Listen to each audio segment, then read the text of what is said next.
So, kanina pa ako nagda-download ng mga font, kaya marami-rami na yung mga nakalagay dyan. And late ko na naisip na i-share siya sa inyo. Marami kayong choices dyan sa taas, pero mostly, ang ginagamit ko ay yung sa calligraphy. Na-download ko na yung iba dyan sa may calligraphy. Pwede kayong pumunta doon sa pangalawa o pangatlo pagka wala na kayong choices dyan sa una.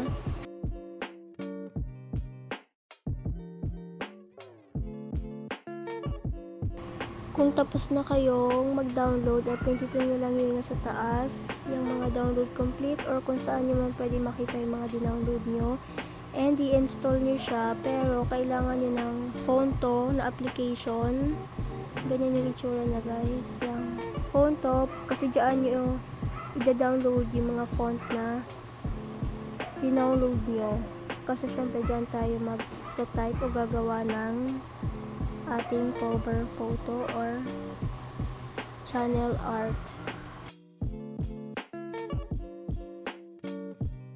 So, ganyan lang yung gagawin nyo, guys. And i-install ko lang lahat ng font, then I will be back.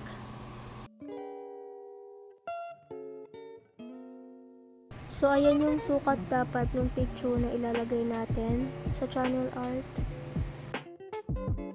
So, first ay sa PixArt muna tayo. Yan muna yung gamitin natin bago yung fonto. Kasi i-resize natin yung picture na ilalagay natin sa channel art.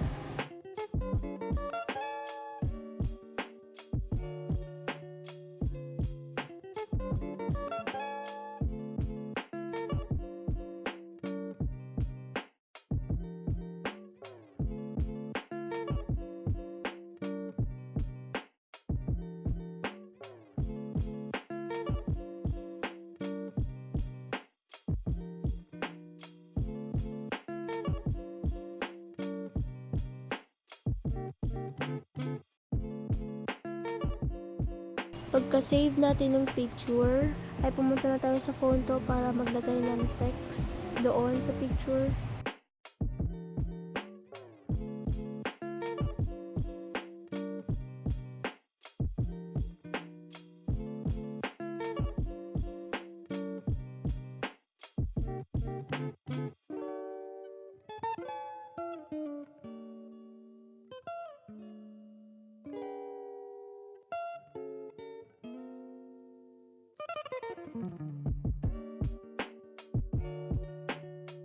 So, i-edit ko muna to, tapos babalikan ko na lang kayo. And yung sumunod na clip, ayun na yung kung paano maglagay ng channel art or ng cover photo sa YouTube.